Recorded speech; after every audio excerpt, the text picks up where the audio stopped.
And this year, just a few months ago, we were again in East Timor, trying to help them assuage the potential violence in that country and have them have a stable government. So we've played a great role, not only in Indonesia bringing democracy and relative peace, but also in the independence of East Timor in that referendum, and now to perpetuate democracy there.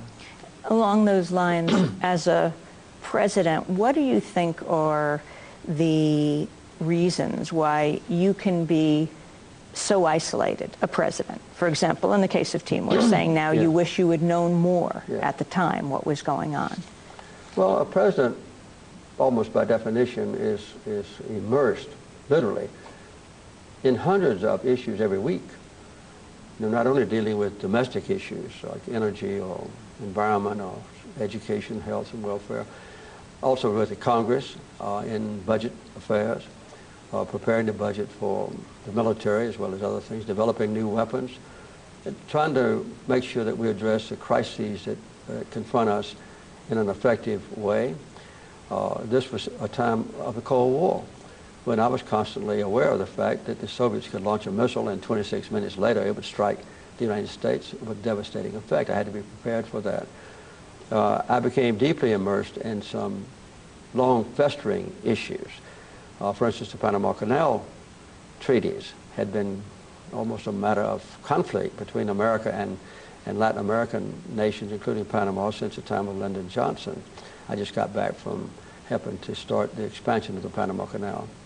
And the Mideast peace process had never been consummated in any substantial way since Israel was founded as a nation. I've worked on that. So there's so many different things that the president has to do that are pressing in crisis that you can't really expect any president, including me or my predecessors or successors, to know the details of things like East Timor. I wish I had, but I didn't. Would you put Iran in the same category at the time of the Shah coming to Washington, you visiting him there, the Iranian students protesting, the tear gas, you watching it? Did that surprise you at the time?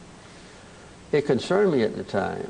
You know, when the Shah came here to visit in November of 1977, my first year in office, I knew that he had been an intimate friend of 6 presidents before me and a staunch ally that provided stability in that region of the world.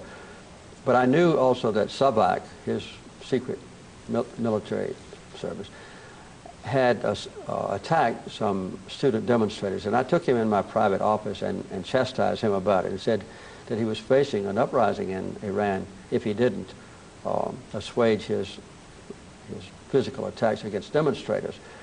He ridiculed me and said that I was too innocent, and all the Western leaders were also, that these were just a few communists, less than 1%, who were creating a disturbance, and it was best to put them down then. So, you know, that was, in retrospect, something that the Shah and I both should have known. I don't think any intelligence service in the world predicted that the Shah would actually fall and that the revolution would be successful.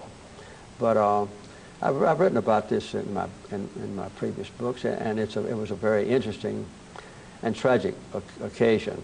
By the way, after the Shah was deposed, we provided him a haven here, as you know, but we also reestablished very quickly diplomatic relations with the revolutionary government. I had obviously permitted the Iranians to have representatives in Washington, and is well known.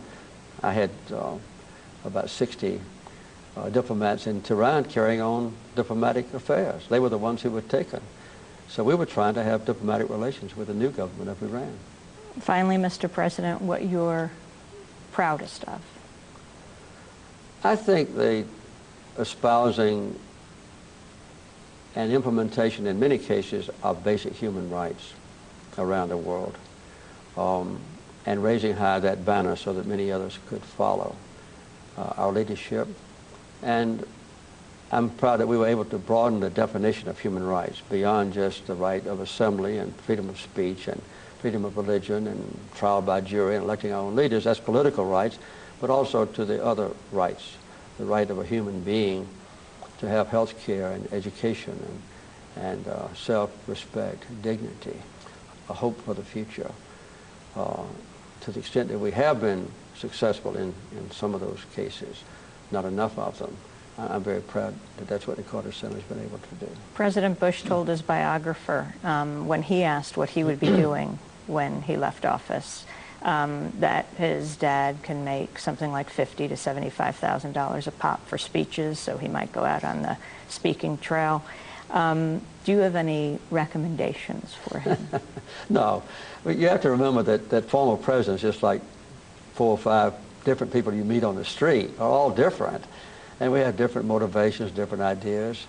And, you know, I've chosen my career since I left the White House. I never have been on the lecture circuit, which is very lucrative. I've never been on corporate boards, which is also very lucrative and very gratifying. I've just decided to devote my life to the Carter Center. But President Reagan and way back to President Truman and Johnson and different have done all different things. So I don't have any really advice. We have made the Carter Center available as a potential model for presidents who have left office since I was there. And they've all sent delegations here to see what we do at the Carter Center. And in some cases, they have emulated some portions of our chosen career. Your plans for the future? Well, as long as I'm physically and mentally able, I'll continue to try to do what the Carter Center decides, you know, are the best projects for us to undertake.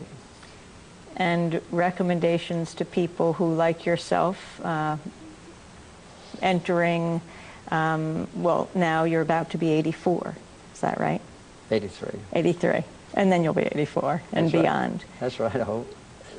To people who are in their 80s and 90s, your thoughts? Well, you know, it depends on any individual's mental and physical capability. I've been fortunate so far. And also what they think is best. I wrote a book about this a number of years ago that pointed out that after retirement, there are unprecedented opportunities for the expansion of one's life, to learn how to speak Spanish, or to learn how to paint a picture, or to learn how to be an expert on bird watching, or to make furniture, or to do different things, or to get involved in benevolent affairs. I work every year for at least a week with Habitat for Humanity. We've done this for 24 years, my wife and I. And on many occasions, among the 4 to 5, 6, 7, sometimes 10,000 people who join us as volunteers for a week, there are people even older than I am.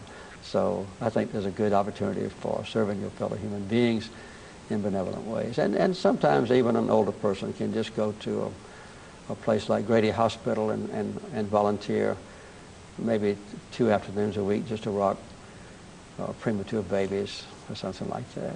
And your partnership with Rosalind? Well, we've survived pleasantly 61 years. So far, we're going on our 62nd year, and we still get along quite well. That's the best thing that happened to me in my life. Thank you very much for taking this time. I've enjoyed it.